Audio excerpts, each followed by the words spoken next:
오늘 우리가 이 31장의 내용을 좀 마무리해 보려고 합니다.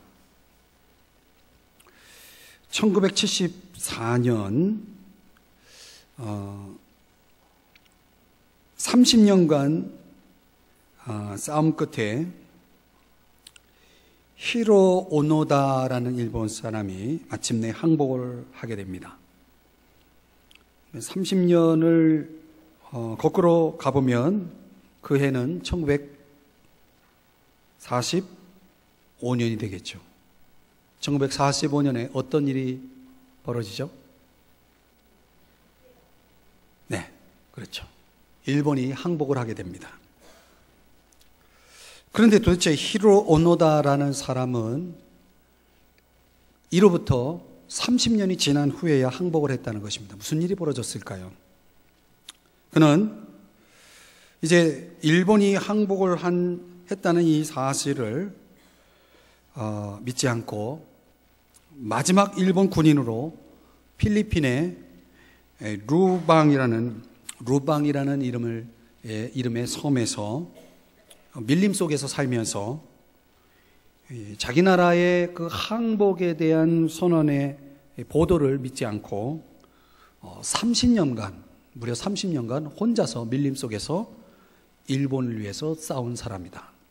일본의 마지막 군인으로 투쟁한 사람입니다. 그는 계속해서 일본 군인이 자기에게 와서 황제를 위해 그 섬을 탈환해 줄 것을 희망하면서 혼자서 밀림 속에서 30년 동안 전쟁을 치른 것입니다. 그가 이제 밀림에서 나와서 그 황제가 항복했다는 사실을 인정하면서, 그러나 그는 이제 평화를 위해서 노력하는 사람이 아니라 단지 평화를 누리는 그런 사람이 됩니다. 그가 평화를 누리기까지 그는 밀림 속에서 나오지 않고 30년 동안 투쟁을 했다는 것입니다. 왜 이런 얘기를 여러분들에게 말씀드리냐면, 하나님을 진정으로 만나지 못한 사람에게 벌어지는 일입니다. 이미 전쟁은 끝났습니다. 그럼에도 불구하고 전쟁이 끝나지 않은 것처럼 믿고 홀로 싸우고 있는 사람들, 하나님이 이루신 승리를 인정하지 않고 자신이 뭔가 승리를 거둘 수 있다라고 하는 그런 차원에서 전쟁을 계속하고 있는 사람들, 아주 길고 지독한 싸움을 계속해서 싸워나가는 그런 사람들이 있다는 것입니다. 오늘날에도 그런 사람이 많습니다. 자, 모세라는 사람이 하나님 앞에 40년 동안 쓰임을 받고 이제 하나님의 부름 앞에 서 있습니다. 그는 이미 자기가 경험한 이스라엘에 대해서 이제 그들이 앞으로 어떤 모습으로 살아가게 될 것에 대한 안목을 갖고 있었습니다.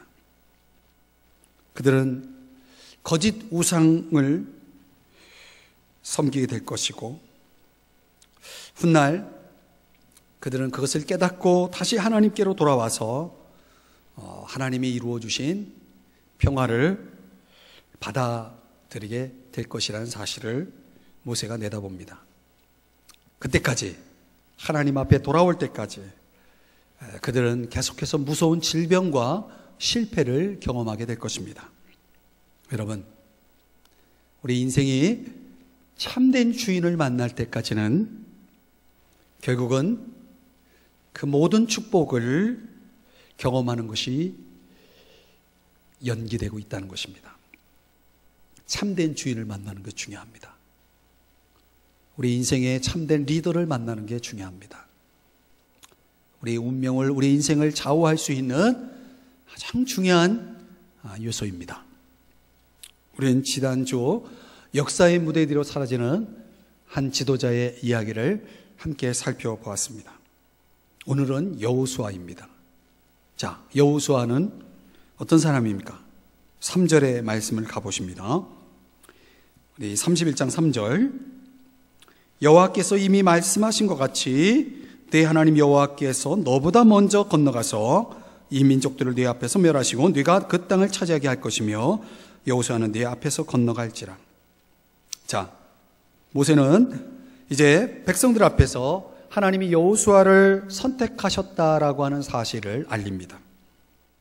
그리고 여호수아는 이 새로운 책임을 맡기 전에 두 가지 일이 벌어집니다.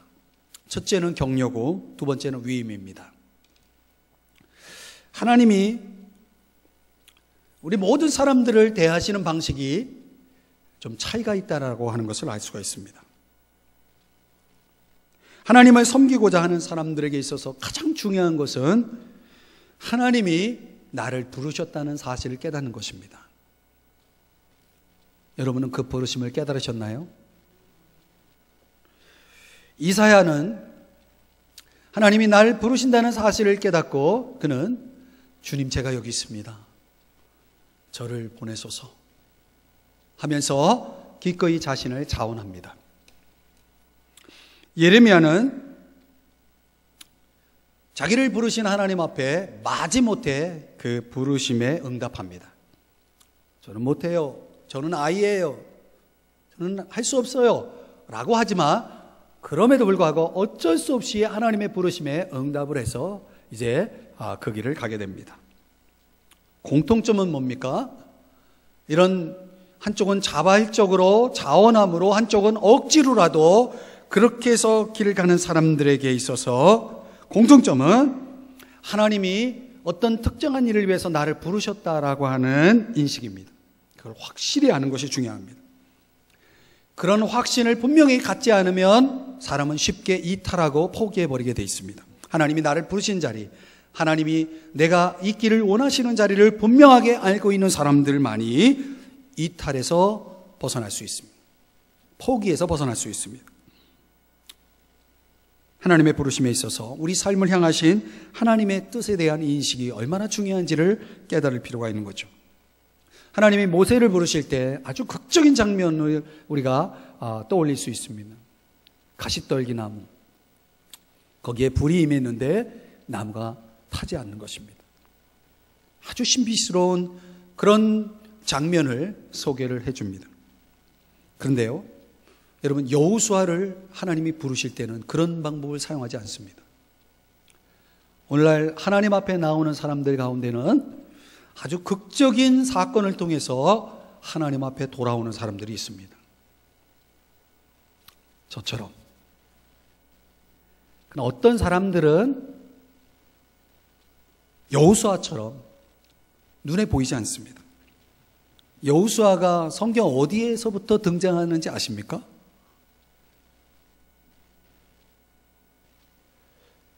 조용하네요.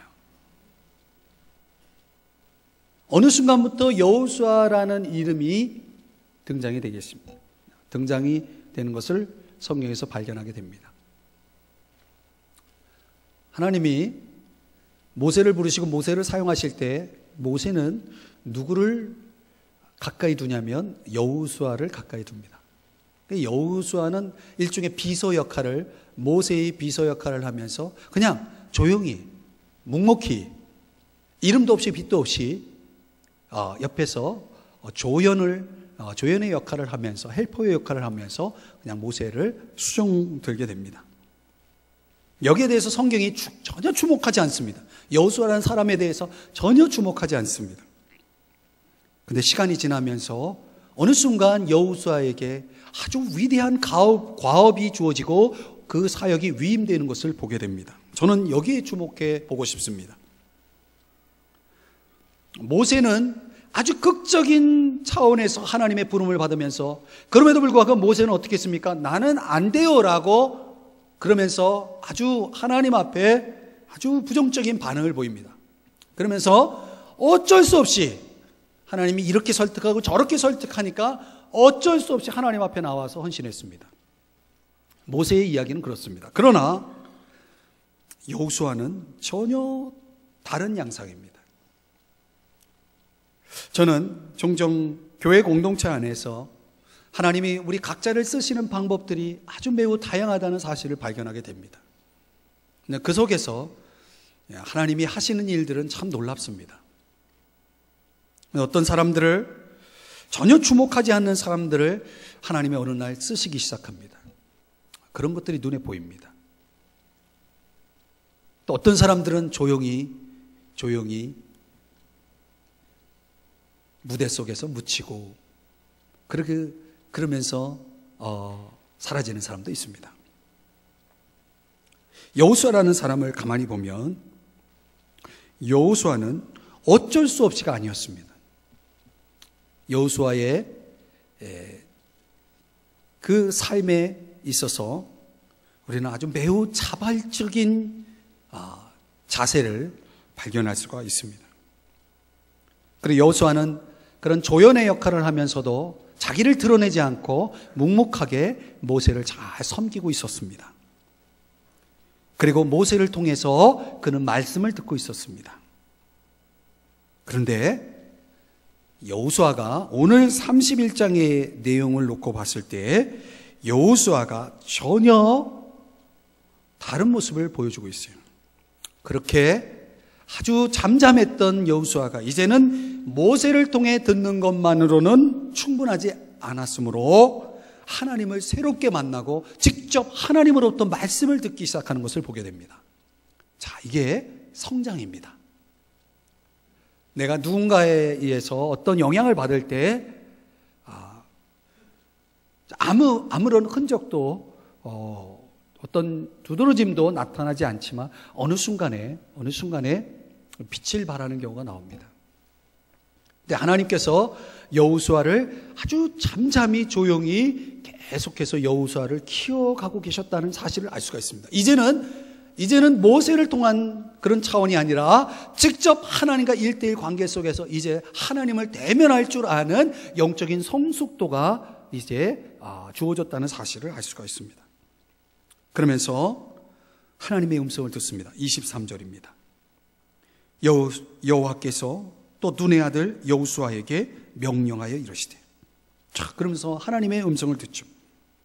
강하고 담대하라, 내가 너와 함께하겠다 라는 말씀을 듣습니다. 이 하나님의 일을 하는 사람에 있어서 이보다 더 중요한 것이 없습니다. 여러분, 여호수아가 어떻게 그 위대한 가업을 수행할 수 있었을까요? 적어도 이런 하나님과의 1:1 대면이 있었기 때문에 가능합니다. 우리가 하나님의 일을 하는 사람들에게 있어서 이보다 더 중요한 확신은 없는 것입니다. 하나님은 적어도 3가지의 확신을 여호수아에게 부여합니다. 첫 번째, 앞으로 여호수아에게 일어나는 그 모든 일에 있어서 하나님은 충분하시다는 확신입니다. 한번 따라 하십시다. 하나님은 충분하시다. 오늘 하나님께서 23절에서 뭐라고 말씀하냐면 내가, 주어가 누구냐면 내가입니다. 내가 들어가게 하겠다. 이거 뭡니까? 하나님이 하시겠다는 겁니다. 여호수아라는 이 한 사람이 아무리 위대해도 아무리 능력이 많아도 여호수아가 하는 게 아닙니다. 하나님이면 충분한 것입니다. 하나님의 그 충분하심, 이 말은 무슨 얘기냐면 하나님이 하실 수 있다라고 하는 신뢰. 오전에도 말씀드렸죠. 하나님에 대한 전적인 신뢰라고 하는 것은 하나님이 하신다라고 하는 믿음, 그 신뢰 속에서 하나님의 능력을 전적으로 신뢰함을 통해서 우리는 확신을 가질 수 있고, 그리고 새로운 삶을 우리가 수행해 나갈 수 있는 거죠. 여호수아에게 그런 확신이 있었습니다. 여러분, 하나님이시면, 하나님이 함께 하신다면 충분하겠습니까? 그런 믿음을 가지시기를 바랍니다. 우리 삶에 수많은 일들이 일어나지만 우리가 참 그런 문제 앞에 내가 할 수 있는 게 없구나, 이런 아주 철저한 무능력, 무기력을 느낄 때가 있습니다. 그때 우리에게 필요한 확신은 하나님이 하실 거라는 확신입니다. 하나님은 충분하십니다. 어떤 문제도 하나님은 충분하신 것입니다. 두 번째, 어떤 확신을 여호수아에게 주셨는가 보니까 지금까지의 하나님의 신실하심입니다. 참 이건 매우 중요합니다. 여기 어떤 표현이 나오냐면 내가 그들에게 맹세한 땅으로 라는 표현이 나옵니다. 내가 그들에게 맹세한 땅으로. 누가 맹세했습니까? 하나님이 맹세했습니다. 그렇다면 그 맹세는 유효합니까? 물론입니다. 하나님께서 그냥 입으로 하시고 그냥 잊어버리십니까? 까먹으십니까? 지금 생각해보니까 안 되겠다라고 말씀하시겠습니까? 아닙니다. 하나님은 그 입으로 하신 말씀에 대해 책임을 지시는 분입니다. 하나님은 신실하신 분이십니다. 하나님이 약속하신 것을 하나님 반드시 이루시는 분입니다. 말씀하신 말을 이루시는 분이십니다. 믿으시길 바랍니다. 하나님은 신실하신 분이에요. 그렇기 때문에 하나님 말씀하신 바를 이루시는 그 하나님을 우리는 전적으로 신뢰할 수 있습니다. 그래, 하나님 맹세하셨지. 그래서 그 땅으로 나를 인도하고 있지. 우리를 인도하고 있지. 여호수아는 그런 확신을 확고히 가질 수가 있었습니다. 오늘 이 말씀을 통해서. 세 번째는 지금까지, 과거로부터 지금까지 그렇게 신실하게 당신의 약속을 지켜오셨던 그 하나님처럼 뭐라고 또 약속합니까? 내가 너와 함께 하리라. 아멘. 내가 너와 함께 하리라. 오늘 여호수아에게 어떤 확신이 주어졌습니까? 하나님이 함께 하신다는 확신입니다. 하나님의 임재하심에 대한 확신입니다. 하나님은 한 번도 나를 떠나지 않고 나를 버리지 않고 함께 하신다는 확신. 하나님의 그 충분하심과 하나님의 그 신실하심과 하나님의 그 함께 하심을 우리가 신뢰한다면 우리는 여호수아와 같은 그런 삶을 살아갈 수가 있는 것입니다. 오늘 저와 여러분에게 그런 은혜가 있기를 바랍니다. 자, 모세의 리더십 그리고 여호수아의 리더십, 그들이 누렸던 그런 삶을 우리가 조명해 봤을 때, 자, 완벽합니까? 모세는 완벽했습니까? 여호수아는 완벽했습니까? 자, 우리는 여기서 끝나면 안 됩니다. 오늘 본문 속에서 더 위대한 지도자 한 분을 소개하고 있습니다. 모세조차도 여호수아조차도 충족할 수 없었던, 여전히 한계를 드러내는 그런 확신, 그런 어떤 능력, 지도력, 그런 것들이 아무리 잘 구비되어 있다 하더라도 모세가 감당할 수 없는, 여호수아가 감당할 수 없는 것을 감당케 하시고 그것을 이루시는 위대한 지도자 한 분이 또 계십니다. 이스라엘의 운명은 모세라는 지도력과 여호수아라는 지도력에 의해서 이루어지는 것이 아니라 바로 그들 위에 계신 더 위대한 지도력에 의해서 그들의 운명이 결정난다는 것을 알 수가 있습니다. 그분이 누굴까요? 그분은 하나님이십니다. 중요한 사실은 모세가, 여호수아가 모두가 인정하는 그런 훌륭한 지도자라 할지라도 그들보다 더 나은 지도자가 있다는 사실을 오늘 성경에서 우리는 발견해야 합니다. 어차피 모세도 죽었고 여호수아도 죽었다는 것입니다. 그들은 한시적인 제한된 기간을 통해서 하나님의 일을 수행했을 뿐입니다. 우리가 종종 어떤 위대한 리더를 갈망합니다. 그리고 그 위대한 리더를 열망하면서 그들을 품고자 합니다. 그런데 그것이 얼마나 갈까요? 결국은 근본적일 수가 없는 거죠. 2절 3절에 보시면 모세가 온 이스라엘에게 한 말이 있습니다. 이 본문 속에서 우리는 최고의 지도자 하나님에 대한 세 가지 중요한 요소를 깨닫게 되는 것입니다. 첫 번째, 3절의 말씀 우리 다시 한번 읽어보도록 하겠습니다. 우리가 지난주에 묵상했던 말씀이지만 다시 한번 봅니다. 3절입니다. 읽어보죠. 시작. 내 하나님 여호와께서 너보다 먼저 건너가서 이 민족들을 내 앞에서 멸하시고 내가 그 땅을 차지하게 할 것이며 여호수아는 내 앞에서 건너갈지라. 자, 모세보다, 여호수아보다 앞서가시는 리더가 있었다는 것입니다. 누굽니까? 하나님이시죠. 여호와께서 내 앞에서. 오늘 이것이 얼마나 중요한 사실입니까? 여러분, 우리가 인생길에서 종종 보이지 아니하는 하나님, 그러나 함께 하신 하나님을 놓치는 이유가 뭐냐면 우리 앞에 하나님이 계시다는 것입니다. 우리가 이런 것들을 놓칠 때가 많아요. 이스라엘은 지금 앞에 놓여 있는 길에 대해서 아는 바가 전혀 없습니다. 그들이 이제 도착하게 될 가나안 땅이라는 것, 도대체 어떻게 생겨 먹었는지, 그 속에서 그들의 앞에, 그들의 미래에 무슨 일이 일어날지 전혀 아는 바가 없습니다. 낯선 지역으로 낯선 사람들을 만나야 하는 그런 차원에서 그들은 매우 불안했을 것입니다. 그런데 그들 앞에 매우 유능한 정찰병이 있었다는 것입니다. 더 정확하게 말하면 그들의 앞에 이미 그들의 길을, 모든 길을 예비하시는 리더가 있었다는 것입니다. 그분이 누굽니까? 앞서가신 하나님. 한번 따라 하십시다. 앞서가시는 하나님. 하나님께서 뒤에서 야 가봐, 내가 한번 지켜볼게, 이렇게 하시는 하나님이 아니라 하나님은 언제나 우리 앞에 가시는 분이에요.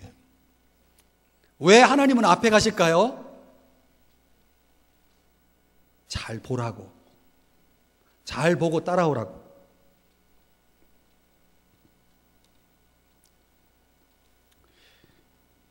하나님은 어떤 분이세요? 내 앞에 가시는 분이에요. 왜 앞에 갈까요? 잘 보라고요. 사실은 앞에 가시는 이유가 있어요. 처음 가는 길이죠. 그래서 그분은 앞에 뭐 위험한 거 있나 없나 돌도 지어주시고 가지도 쳐주시면서 잘 걸어올 수 있도록 뭐 하는 거예요? 길을 준비하고 계시는 거죠. 하나님은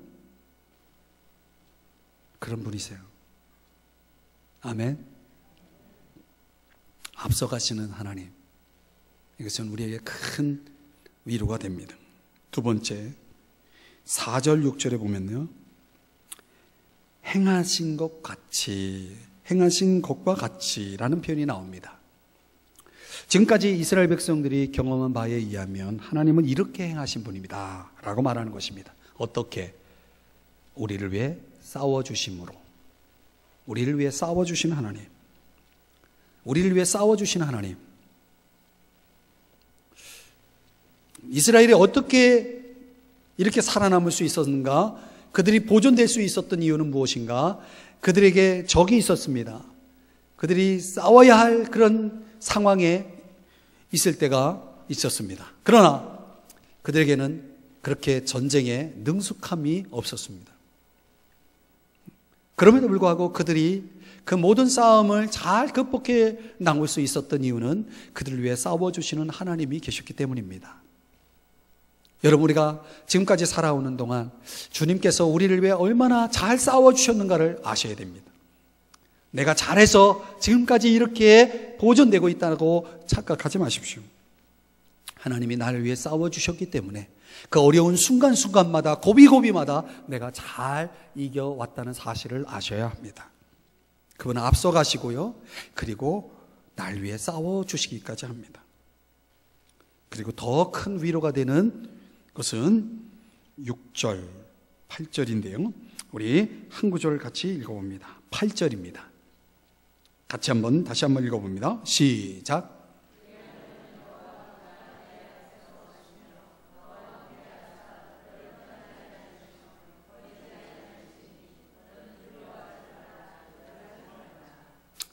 자, 하나님은 앞에 가실 뿐만 아니라 또 어떤 하나님이라고 말씀하고 있습니까? 곁에 계신 하나님. 개념이 달라요. 앞에 가시는 것과 함께 하시는 것과 공간적으로 우리는 이해가 잘 안 될 것입니다. 하나님, 앞에 계신 하나님은 누구고 옆에 계신 하나님은 누굴까요? 따로따로일까요? 하나님은 시공간을 초월하신 하나님이십니다.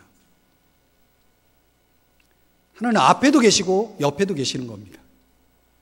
어떤 때는 앞에 계신 하나님이 필요해요. 중요해요. 그러나 어떤 때는 옆에 계신 하나님이 필요해요. 하나님은 얼마든지 우리 옆에 계실 수도 있고 우리 앞에 계실 수도 있습니다. 하나님 두 가지 역할을 다 하시는 거죠. 여러분에게 그런 존재가 있습니까? 앞에 계시기도 하고 옆에 계시기도 하고. 그렇게 초월하시는 초월자이신 하나님을 우리가 함께 하고 있다는 것은 얼마나 놀라운 은혜입니까? 그분이야말로 그런 차원에서 우리 인생 전체를 아우를 수 있는, 우리 인생 전체를 이끄실 수 있는 지도자가 되실 수 있는 것입니다. 우리를 위해 싸워주시고 우리의 앞에 가주시고 우리 곁에 계시는 그분을 우리 인생의 주인으로 모실 때, 그분이 내 인생의 주인이 되어주실 때 우린 결코 의심을 품어서는 안 되는 것입니다. 히브리 역사에서 아주 중대한 전환기를 맞는 이스라엘 백성들에게 절대적으로 필요한 두 가지가 있었습니다. 하나는 지도자고 또 하나는 메시지였습니다. 하나는 리더, 지도자고 하나는 말씀이었습니다. 모세는 이 신명기 31장에서 이 두 가지를 아주 일목요연하게 설명해 나가고 있습니다. 저와 여러분의 인생 속에도 이 두 가지가 필요합니다. 우리의 인생의 길에 절대적으로 있어야 할 것은 두 가지입니다. 지도자가 있어야 됩니다. 그리고 메시지가 있어야 됩니다. 이 두 가지를 귀중히 여길 때 우리는 아주 철저하게 다른 방식으로 이 세상을 살아갈 수가 있습니다. 우리에게는 모세와 같은 리더가 있을 수 있고 여호수아와 같은 리더가 있을 수 있습니다. 그러나 그들은 한시적인 리더일 뿐입니다. 여기 서 있는 이천희 목사도 한시적으로 존재할 리더에 불과합니다. 어느 리더도 여러분과 영원히 같이 할 수 없습니다.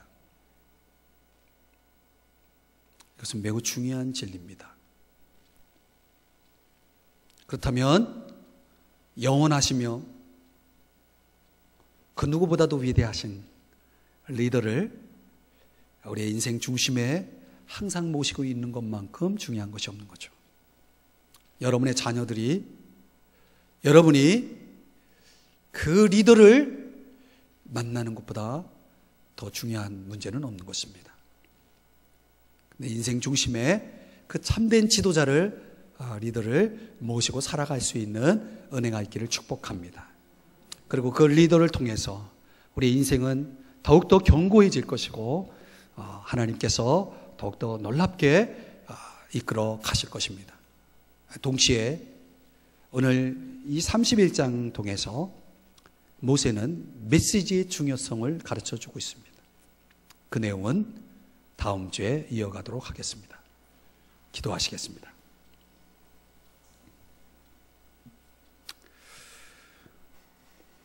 자, 오늘 이 시간에 우리 잠깐 함께 기도했으면 좋겠습니다. 하나님 앞에 우리가 살아가면서 절대적으로 중요한 두 가지, 지도자와 메시지, 이것은 위로 가장 위대하신 하나님뿐만 아니라 우리의 삶에 있어서 우리의 삶을 잘 리드해 줄 수 있는 그런 좋은 지도자가 필요하다, 중요하다라는 사실을 우리는 부인할 수가 없습니다. 그래서 여러분 이 시간에 하나님이 친히 여러분의 지도자가 되어주시고 또 하나님이 한시적으로 쓰시는 지도자들을 위해서 기도해 주셨으면 좋겠습니다. 부족한 저를 위해서 기도해 주시고 우리 젊은 전도사님들, 사역자들 위해서도 기도해 주셨으면 좋겠습니다. 정말 하나님께서 부족하지만 연약하지만 하나님 그런 리더들을 통해서 이 공동체가 정말 잘 경영될 수 있도록 위해서 기도해 주십시오. 또한 우리에게 절대적으로 다음 주에 나눌 주제지만 하나님의 말씀, 메시지, 살아있는 메시지, 아주 이 중요한 메시지에 대한 공급, 체험이 계속해서 잘 이루어질 수 있도록 위해서 기도했으면 좋겠어요. 이제 곧 성서대학이 진행될 터인데 여러분들이 이 절대적인 하나님의 말씀을 결코 경홀히 하지 않고 하나님 말씀을 늘 배우고 훈련하고 채워가는, 진리로 채워가는 그런 삶을 위해서 이 시간에 기도했으면 좋겠습니다. 다 같이 우리 함께 잠시 기도하겠습니다. 사랑하시는 주님,